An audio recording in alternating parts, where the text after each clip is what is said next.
Hello everyone, Just Podcast TV is here. Please don't forget to like and subscribe and hit the bell icon to get notified on new contents. Episode 43, The Mysterious Man. James looked back at Vanessa. He continued to appear calm on the surface, but he was shocked by her admission. Although he had hoped that their relationship would develop naturally, he did not expect her to confess her feelings for him so suddenly. Such a beautiful woman actually took the initiative to confess her love for him? In the past, he wouldn't have even dreamed about it.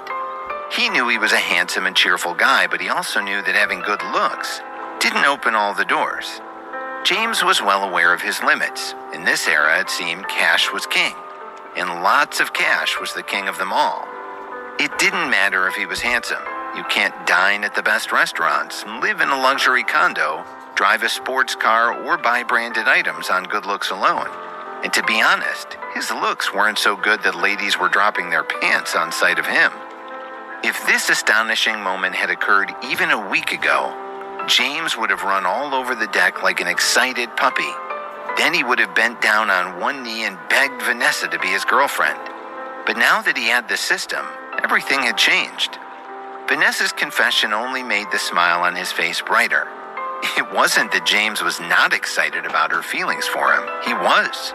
But he did not want all of this to burn bright and fierce, but burn out quickly. His new life was just starting. There were countless possibilities ahead of him now. Vanessa was even more fascinated with James. She hated the cliché, but she felt incredibly attracted to his mysterious aura. The more he acted unlike other men, the more she wanted to get close to him. Although James didn't articulate a response to her admission in words, it didn't stop him from responding to her physically. He pulled Vanessa into his arms again and kissed her soft lips. Their lips parted and their wet, slippery tongues intertwined. Both of their bodies were raging with passion. Vanessa clenched her fingers on his shirt, but she had no intention of pushing him away. Instead, she felt waves of excitement building in her body. James was kissing her hungrily now, and she liked the feeling of being ravaged. James's blood was on fire. Any man would have felt the same holding a beautiful woman like Vanessa in his arms. However, he wasn't reckless. He could control his lust, having been with enough women to know that having sex too early could ruin a budding relationship. He gently pulled away from her, but continued to hold her hands. The sunset on the sea was especially beautiful, a golden curtain shimmering on the water. They sat side by side on the deck, gazing at the distant horizon. The sun set slowly into the sea, leaving behind a heavenly afterglow that filled the sky. It dyed the ocean, the clouds, and the entire horizon in a bewitching golden red. "It's so beautiful," Vanessa said. "Not as beautiful as you." Vanessa smiled when she heard that. She felt as if she'd found the answer she'd been looking for. Perhaps this was the true happiness she sought. James's phone rang, breaking the solemn beauty of the moment. He picked it up and saw it was Krista Moser, the concierge of the Murray building. He picked it up. "Hello, Krista. What can I do for you?" "Sir, Mr. Klein asked to see if you are available tonight. He wants to invite you to dinner." James frowned. "Which Mr. Klein?" "The assistant chairman of Silverbell Corporation, Elliot Klein," Krista explained. Vanessa was sitting close enough to James to hear the conversation. Although she didn't intend to eavesdrop, she still heard the name clearly. As the daughter of a wealthy family in New York, she knew all about the Silverbell Corporation and Elliot Klein. At first, she was incredulous. The man beside her had been abandoned by his girlfriend for being too poor, lived in an old dirty neighborhood, and was hounded by his landlord for not being able to pay rent. How could he be invited to dinner by such an influential player? But she quickly came to her senses. James was the owner of 10 floors of the Global Financial Center. She was at this very moment sitting on his super yacht drinking excellent red wine at sunset. Now it all seemed reasonable to her. This man really was full of secrets, and she had to admit, it was undeniably attractive. "Oh, him," James replied to Krista. He was interested in what Klein had to say, and besides, he was a little hungry. "All right then, set it up for me, please." Krista's tone was polished as always. Yes, sir. I will call Mr. Klein to confirm the location and time. Once I do, I'll text you the details. Okay. Thank you, Krista. James disconnected the call. Vanessa, he said, if you're not busy tonight, why don't you come with me to dinner?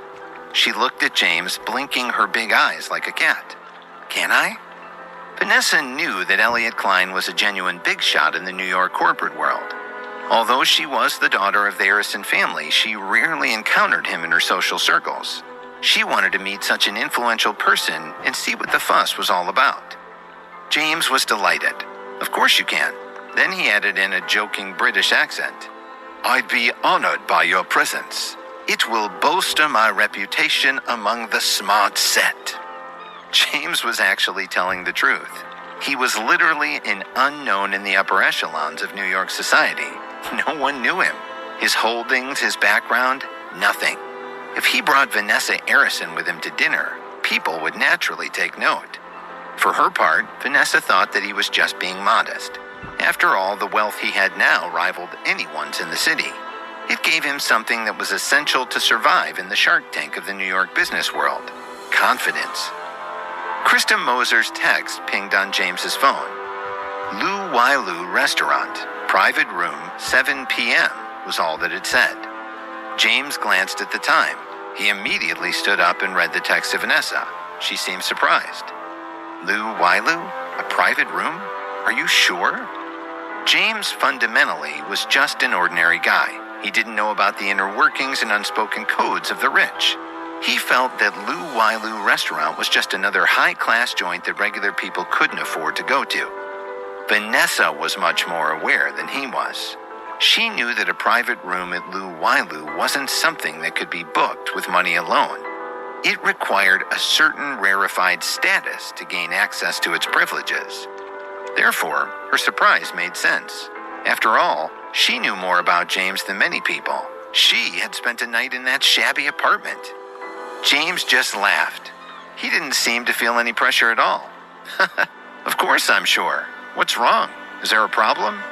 Oh, nothing, she replied, feeling more assured by his confidence. Let's return to the pier then. It took a little over an hour to get the yacht back to Perkins Pier. Back on shore, James saw a Bentley Continental parked next to his red Ferrari 812. He laughed when he saw the elegant British coupe. And to think I suggested taking a cab here. You have good taste. James did not find it at all strange that the only daughter of the president of Bida International drove a Bentley Continental worth more than $200,000. Vanessa stared at the Ferrari 812, having trouble linking it with the guy from the other night who couldn't even afford his rent. Yes, the man was a mystery.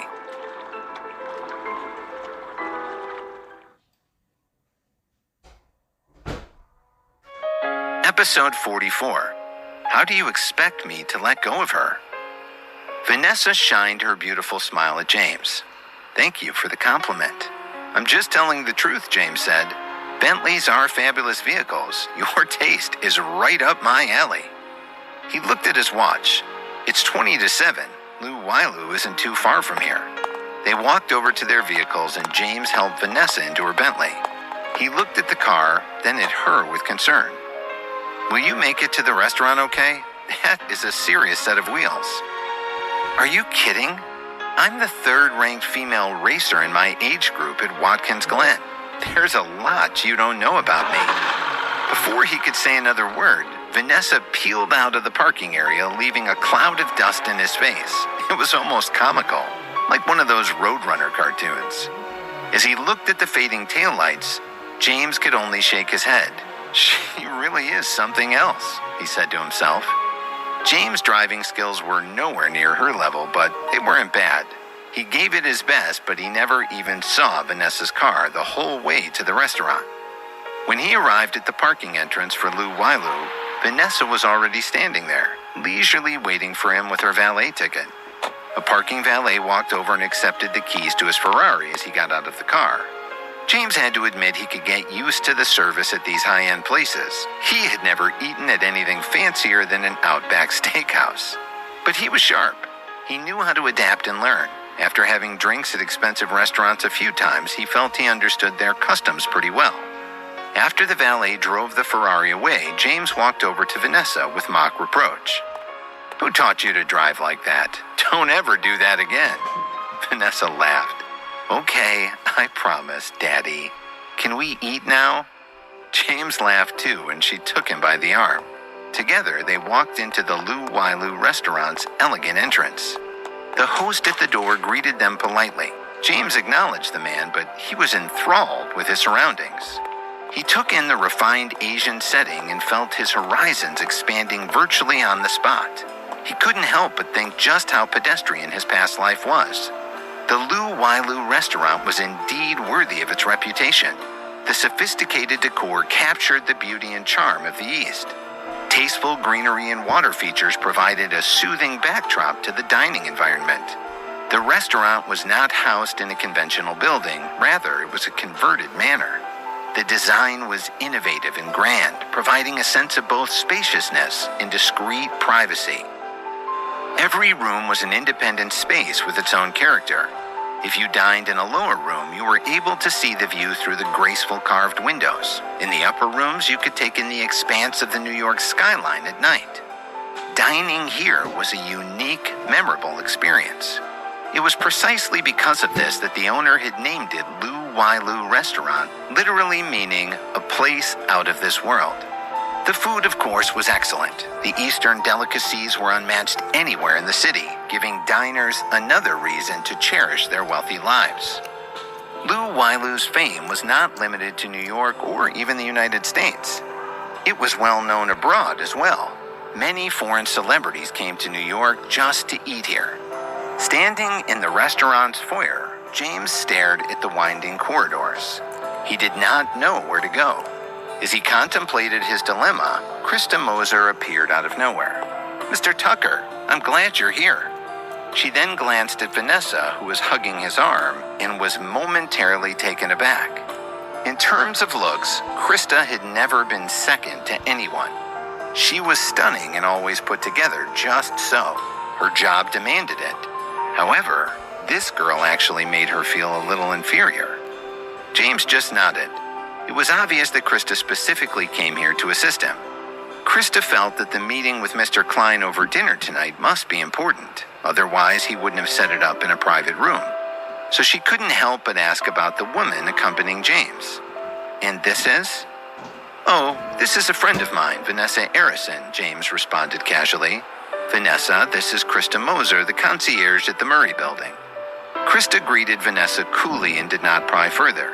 Keeping in mind James's status and wealth, she could only say so much. If she spoke any more, she would be stepping out of line. "Please come with me. Mr. Klein has been seated and is waiting for you." James and Vanessa followed Krista down a dimly lit corridor. Vanessa hugged his arm even tighter. She did not know what kind of relationship this Miss Moser had with James, and she did not want to know either. For some unknown reason, the woman's presence made her feel slightly uncomfortable. In her circle of well-off people, she had seen her fair share of beautiful women. But something about Krista's refined temperament set her apart. Vanessa wasn't sure if she trusted her. The private room where they were to dine was located at the top of the restaurant. This section of the restaurant was situated around a flat platform. 4 3-story pavilions were set around the perimeter with a 5-story pavilion at the center. According to Krista, the 3-story buildings were the Earth-class private rooms in Lu Wailu restaurant, while the building at the center was the one and only Heaven-class room. It was the most exclusive private room in the establishment. "Mr. Klein is waiting for you in the Heaven-class room," Krista said. James did not stand on ceremony and walked directly to the room with Vanessa. They'd only taken a few steps when a voice came from the entrance to one of the Earth-class rooms to their right. "Vanessa, is that you? What a surprise to see you here." Vanessa turned her head toward the voice.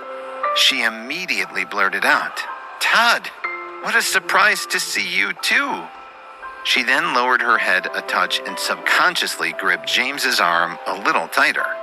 Although she couldn't be blamed for what had happened a few days ago, the incident had become a joke for others. Now that she'd run into Todd again, she felt very awkward. James sized the guy up. He was a man about the same height and age as him, He was handsome in a preppy sort of way and had that patrician air to him.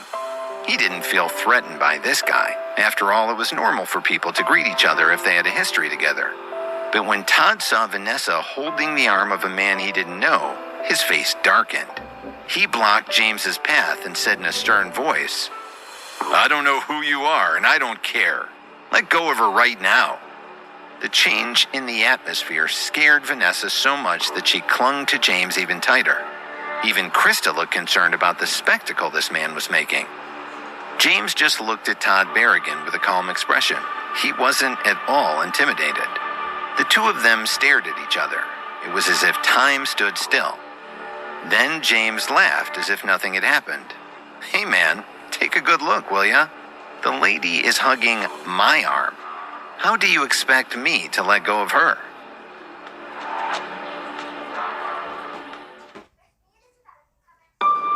Episode 45.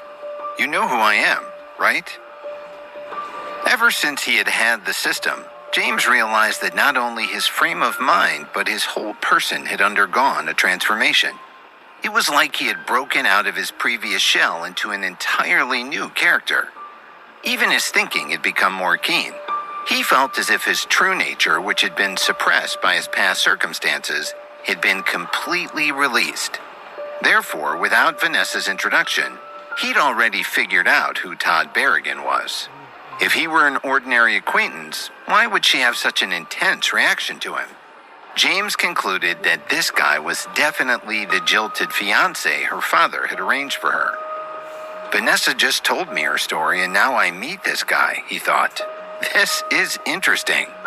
James's calm words put a stop to Todd's aggression. For a moment, he was speechless and quite embarrassed. His air of command vanished like a cloud of smoke. When Vanessa heard what James had said, she realized that she could help lower the temperature in the room. She casually let go of his arm. Her action inadvertently gave Todd a new avenue to pursue. He forced a smile. "Vanessa, if you wanted to dine here, you could have just told me. Why did you come here with this guy? You can do better than that." Then Todd's smile melted from his face. James reached over and held Vanessa's hand as if it was the most natural thing in the world. He smiled at Todd and said, "Sir, thank you for your concern, but Vanessa and I have business to attend to in the Heaven classroom, and you are blocking our way. Now, would you please step aside so we can proceed to our meal?" James's words were polite, but his tone was clear. The others could sense the tension in the air. James was provoking Todd. Initially, James had no intention of getting involved in the conflict between the Berrigan and Arison families. He had only just heard the story hours ago, and because it occurred before he knew Vanessa, he felt it was none of his business. Plus, he didn't want to get on the bad side of the Berrigans, which wouldn't exactly help his standing in New York's corporate community. But Todd's arrogance pissed him off. He had no choice but to teach him a lesson. "James." Vanessa just wanted to let go of James's hand. She felt like a pawn in this male-posturing farce and did not want to be involved. But she couldn't. James kept a tight grip on her hand. He was deliberately rubbing Todd's nose in it now. Even Krista's expression changed. Worry reflected in her eyes. She had not been born into a prominent family, but she had established herself in New York's jet set as one of the thousands of well-paid functionaries who were essential to the day-to-day operations of the rich. Although she did not know exactly how powerful or influential James was, she knew it was not a good thing to have these two families in conflict. Todd's expression twisted in anger. James's face remained placid, like a bystander who was not involved in this situation at all. "Krista, let's go," he said. "We don't want to keep Mr. Klein waiting any longer." His calm, collected manner did not go unnoticed by both women, because at this moment, James was no longer just handsome. He had the confidence to back it up. Todd, however, was not willing to let things go. Ever since he was young, few people had dared to disrespect him in public. The handful who had tried soon disappeared from the New York circuit. He had the connections and power to end professional and social lives with impunity. If the affront was especially blatant, he was capable of much worse. Just as James began heading for the Heaven classroom, Todd growled out a stern warning. Stop right there. Mr. Berrigan, what's wrong? Didn't I thank you already? Knock off the act. Vanessa is not someone for a guy like you. She is about to become my fiancé. Now let go of her hand. Todd looked at James with ice-cold eyes. His intent was clear. If James didn't obey him, he was going to get hurt. Vanessa was outraged by Todd's claim. She most definitely was not his fiancé. But before she could lay into him, she was interrupted by James. What if I don't? His voice also dropped in temperature. All pretense of being polite was gone. Todd waved his hand. In an instant, 2 large men in suits appeared behind him. Obviously, these were his personal bodyguards. Don't hurt the girl, but get this guy out of here. Todd did not even glance at James. He was just a bug in his eyes, a bug that needed to be crushed. Yes, sir, one of the men said. The bodyguards moved towards James. He held his ground, ready to fight. Wait. A middle-aged man in a suit emerged from a dark corridor. He nodded at the bodyguards, then at Todd. His bearing was dignified and professional. Hello, Mr. Berrigan. I am Herman Tang, the butler of the Palms Heaven-class private dining room. I would appreciate it if you would not cause any trouble here this evening. Todd looked down on the older man in an imperious manner. You know who I am, right? Who my family is? Mr. Tang did not lose his composure. I do, and I respect both. But the owner of this restaurant also comes from a distinguished local family, and he has set the rules. No one is allowed to cause trouble here. No one. Todd hesitated. He was beginning to realize he'd become completely blinded by his emotions. James just shook his head. Now I know why Vanessa doesn't want to marry you. Look at yourself. You graduated from Harvard? Do you realize how disgraceful you've been acting? James's words were like a splash of cold water in Todd's face. He realized he was making a fool of himself. Even worse, the people seated in the restaurant around them heard and saw everything.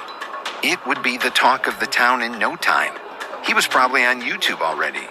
The more he realized how idiotic he was behaving. In a place like the Palm, there were almost certainly many security guards lurking in the shadows, waiting for Mr. Tang to give a signal to intervene. Perhaps the old butler was showing restraint only because he was concerned about the restaurant's reputation if he were forced to have the guards evict somebody like Todd Berrigan. Mr. Tang may have felt he deserved it, but still, these things had repercussions.